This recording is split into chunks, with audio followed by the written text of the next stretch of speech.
I used to hang out with Adam and Eve. I'm listening to all the things I've done and I go, oh my goodness, you've done a lot of stuff. I've been very blessed, not only in my career, but I have the most amazing family and I have the most amazing friends. And I have to tell you, if it wasn't for this community, I wouldn't have a career. Because everything I've done, I've been associated with some of the most incredible creatives when it comes to my wardrobe, on a stage, when it comes to being directed in a play, when it's come to being recorded, working with incredible people. And this young man, he was very young when I met him, was just a teenager. And sometimes, you know, you just are drawn to people, and it was like we knew each other forever. And we used to hang out. It was a show called Fantasy with Peter Marshall. Woo! And, yes. I watched it. And, of course, I was like, wow, this is incredible. Glenn Scarpelli, one day at a time. He's hanging out on our show. Our show must be good. But we got along immediately. We had so much fun. And he has accomplished so many incredible things other than just being up there being an actor. He also, I mean, he has his own television station in Sedona, Arizona. He's creating all the time, and I'm just amazed every time I see him, he's doing something else. But the best thing about this is that he asked me if I would be a part of this brunch. I should have asked him. I'm so honored to be here with all of you. I have love that I send to you, and wonderful people out here who are just doing it, what they need to do. Because when I was growing up, you didn't say anything about anybody that you knew who was gay. You had to keep your mouth zipped. I'm glad that now people are coming out. Happy Pride Day. I'm happy to be here on this day.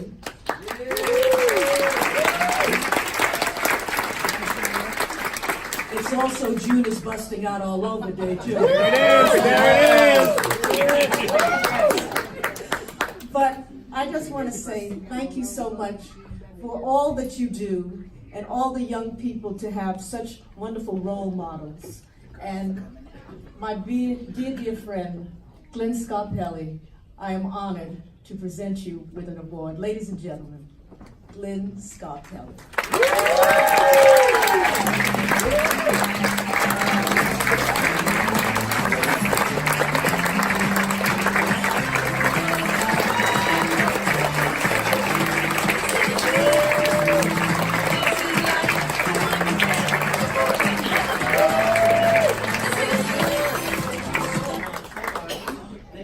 Is this working? There we go.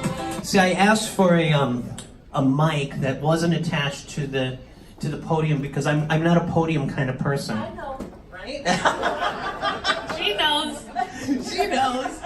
Thank you so much for this beautiful award. This is wonderful.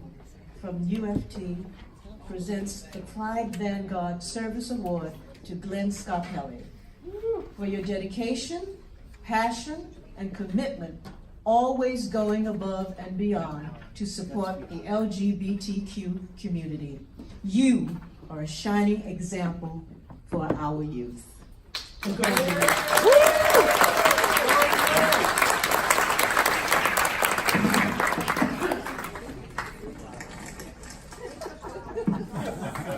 Well, thank you so much. Thank you so much, everyone. I have to thank, well, first of all, Leslie Uggams. Yeah! Right?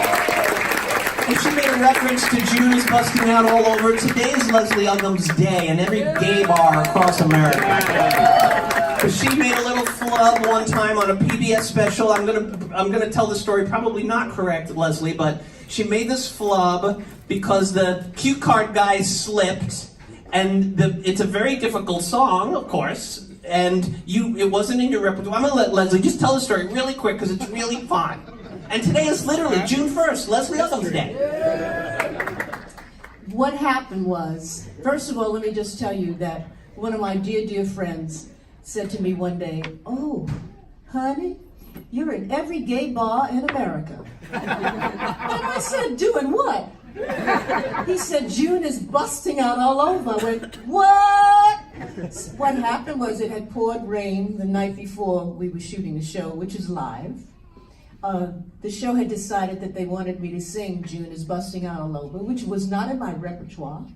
So they said, "Don't worry, we have cue cards." So I said, "No problem." So the show starts, the music starts, and they have me walking through the audience. And I'm walking, and all of a sudden the cue card guy slips in the grass, the cards go flying in every direction. The cameraman, he's still going, it's live, and I'm walking, and I made up a language that I didn't even know I knew. And I kept going like it was part of the repertoire. Little did I know that somebody was filming that for their own little thing, and that later on it would come out. But you know what? I embrace it, and I must say that now I have a day. I never had a day before. I love it. And not one straight man in America knew she said the words wrong. So that's the deal. That's what happened there. Well, thank you, Leslie, so much for being here. It means so much to me that you and your beautiful family, Danielle, Cassidy, Justice, are here with us. Graham, so wonderful to see you. And thank you to the UFT Pride Committee. Oh my gosh. The work that you guys do are unbelievable. Daniel, Dromm, the work that you do with this scholarship is really, truly angel work. You let folks know that they're loved and that they deserve and worthy of an education. And there's no better work on the planet than that. So I thank you, and I applaud you, sir. I applaud you. Bridget Green, I have to also thank, Bridget reached out to me on Facebook a few months ago and said, "Will you come out and do this event?" But I have to thank my dear friend Mackenzie Phillips, who of course you all know from One Day at a Time, and Brad Lamb, because they work together at the Breathe Life Healing Center in beautiful West Hollywood, California, and they do incredible work. There could be a whole brunch just about their work, honestly. That's how important their work is. But they introduced me to Bridget, so that's kind of why I'm here. So I'm so grateful and thrilled for that. Rashad Brown and everyone at UTF Pride, oh my gosh, is he doing a great job at this event? So beautiful. I honor and honor and honor you guys. And every educator in the room, I think what you guys do is the most noble profession. You mold our youth to be the next generation of what we're supposed to be, our evolution on this planet, and I don't think there's any more important work, so I applaud all the educators and all the teachers in this room. I think often about the teachers that touched my life. I was flying over here, I live in Sedona, Arizona now, and as I was flying here, I was thinking about all the people that touched my life. I started my education at PS 39 in Staten Island, New York, in kindergarten. And all the teachers that touched my life really helped mold the person that I am today. And I was so grateful to have such a wonderful, young, thriving career. I think I came into this world knowing that this was the business for me. I set foot on stage at PS 39 on a stage one day, and I was like, "I'm home!" And I was 5 years old. So I'm so grateful to have my mom here with me today, Claire Scarpelli. Love you so much, Mom. I begged her and begged her and begged her to be an actor. I was never pushed in the business. I was like, "Please, Mom, I want to be an actor. Please, please, please." So I was very grateful. By the age of 9, I made my Broadway debut. And I was in the show Golda, starring Anne Bancroft as Golda Meir. It was directed by I won't blank on the name. Yeah, very wonderful. Arthur Penn. Hello, Arthur Penn. Hello, Arthur Penn. But Golda Meir played a very important role in the development of the play. So I got to know Golda at a very young age. And again, she wasn't necessarily an educator, but she gave me some incredible information that was educational for me. I was probably that old, honestly. And she said to me, she grabbed my face one day and she said, be the person that you want to live the rest of your life with. And, you know, she has said this to other people. You can Google it. A lot of people say that she said this to them. But to me, she said it to a 9-year-old. So at 9, I kind of went through a 9-year-old filter, so to speak. But then I remembered it my whole life. And then I thought about those words maybe when I was 20, and then when I was 27, and then when I was 36. And now here still, I think about that at 53 years old. And those moments are the moments we carry throughout our life. So I had this really illustrious, wonderful, rich, open-minded youth being in show business. But I always knew I was gay. And we weren't able to be gay and out and authentic back in the 80s. It just wasn't something anyone did. It wasn't, you know, accepted. So I left acting because I was gay. And I chose to take a different path. I met my first love. His name was Gary Scalzo. And we moved here to Manhattan. I went to NYU for a while with my friend Kathy Scorsese, who I'm so happy she's here. But the real reason I moved here was because I found love. I found love in an authentic, true, real way. And I wasn't able to be an actor and do that. But then we were together for about 6-7 years, and he died at the age of 36 to HIV/AIDS in 1992. I was 25 when I buried Gary. And that was a life-changing experience for me. You know, I went through everything you go through when you're going through grief, you know. Anger, I was angry at the world, I was angry at God, and I felt I was gypped, and, you know, all those things that one feels. And then something happened to me. I feel like when I got quiet and I started to listen, I just started to feel very loved. Like, deeply loved. So, I don't know, you might call it God, the universe, most high love, whatever you all want to call it. I'm not here to talk about ideology or dogma. I'm talking about the things that connects us, which is love. And the expression of love that I felt within myself. So I decided to hit the reset button. I'm like, you know what? I'm gonna do the next chapter of my life with a relationship with love. The love that I feel, that's natural for me, an authentic love. So I moved to Central America, in the jungles of Central America in Belize. I did. Leslie's like, get out!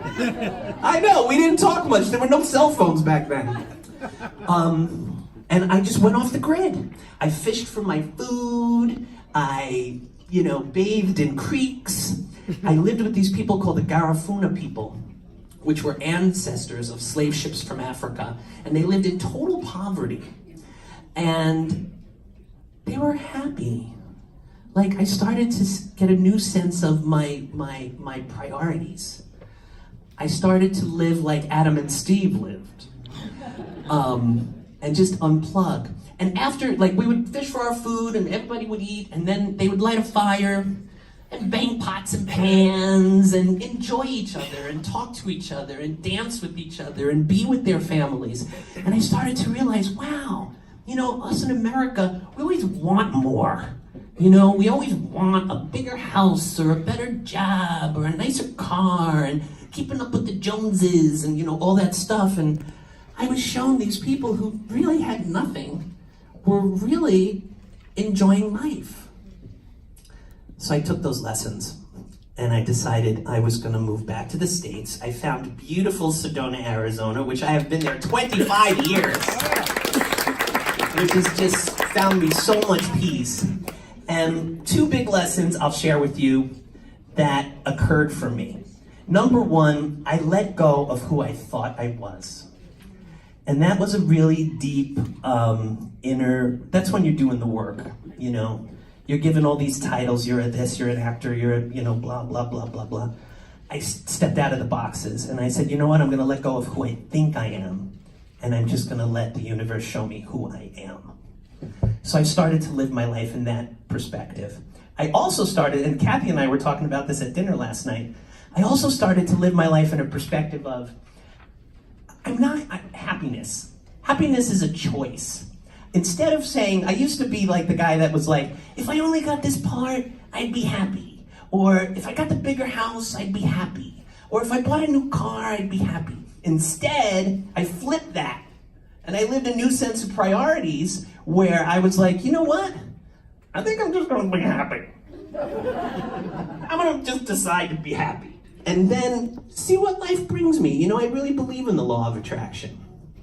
So my life started to really start working that way once I changed my thinking, once I changed who I was and what I thought I was. And I own a beautiful business. I have a wonderful man in my life who is so bummed he cannot be here. Jerry Gilden, I love you so much. We've been together 8 years. We were friends for 22 years. And then we became a little more than that. And it was fabulous. So we've been together 8 years. I have a beautiful home, 2 gorgeous dogs. Like I really love my life, you know? So I looked for things to come my way. And this is one thing that happened that came my way when I was able to get a voice in the LGBTQ community. VH1 was doing a show called 100 Greatest Teen Stars. So it was a list of 100 greatest teen stars, and they called and they said, hey, you made the list. And we want you to, we're gonna bring cameras out. It's like one of those Where Are They Now shows, you know? And we're gonna bring cameras out and see where you are now. And I'm like, this is my opportunity to come out publicly. I love it. I'm so excited. I said yes immediately. And I said, so it's a list of 100 teen stars? They said yes. I said, will you please make me number 69? I'm gonna come out on your show. And they wouldn't do it. They said I was higher on the list. I'm like, come on, VH1, have a little sense of humor. So I was so thrilled. I was so extremely thrilled to come out and to play in our community and to be whatever voice I was able to be over the years, dedicating so much of my life also to research for HIV/AIDS drugs. And of course that was near and dear to my heart due to losing Gary so very young. So I share all that with you because I just really wanted us to get to know each other a little more. I'm so grateful for the life that I have, for being offered to come here. This was part of that law of attraction too. You know, out of the blue, I get a phone call and you're all here. President Mulgrew, thank you so much for all the work you do. We just love feeling the support that you give to everyone here. It means so much to all of us and to me personally. And I kind of think, you know, fun is kind of my thing. Like, I'm kind of motivated by fun. That's what I decided a long time ago. So I kind of want to end, I'm kind of inspired to end my little spiel here. I'm not even Jewish, but I use the word spiel all the time. I'm Italian, it's close. By singing an Italian gay love song to you. Can I do that? May I do that? Will you humor me?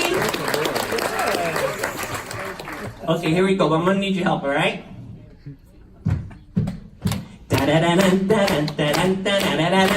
Here we go. C'è la luna mezzo mare, mamma mia, mare dare. Figlia mia, che dare, mamma mia, pensaccia tu. Se una donna visciarori, tu vai, tu venne, semma baccalare de mano de me. Eschivigna, buonasera, baccalare, ricca mi. Oh mamma, somma, baccalare. Oh mamma, somma, baccalare. Now keep going. Cause now I'm gonna do it in British. Mama dear, come over here and see who's looking in the window. It's a baker boy, you know he's got a cannoli in his hand. If you married a baker boy, he will come, he will go, he will always mix the flour in the pan. If you married a baker boy, you'll have his cannoli in your hand. Oh mama, bacala. Oh mama, zuma, bacala. Thank you, UFT. Thank you so much, you guys.